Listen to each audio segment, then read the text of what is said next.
Nithyananda Paramashivoham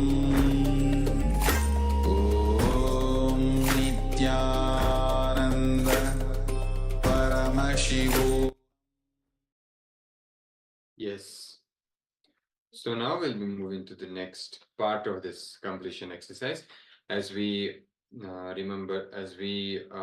identify the earliest incident of our root pattern. So now let us move to the next step of this completion exercise. So now we will be doing the completion using the mirror.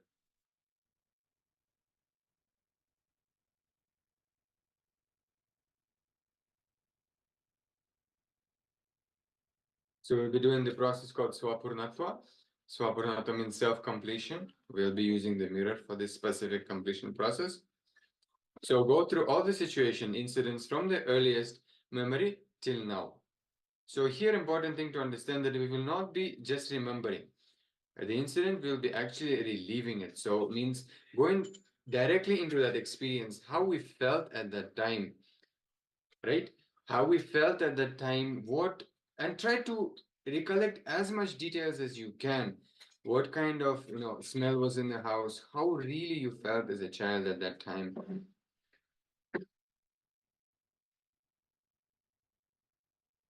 So look at each and one incident. You have cognized yourself in each of these situations. Identify the dominant pattern that repeats again and again in your many situations throughout your life. So let us spend 5 minutes in doing this exercise before we move to the next part of this completion process.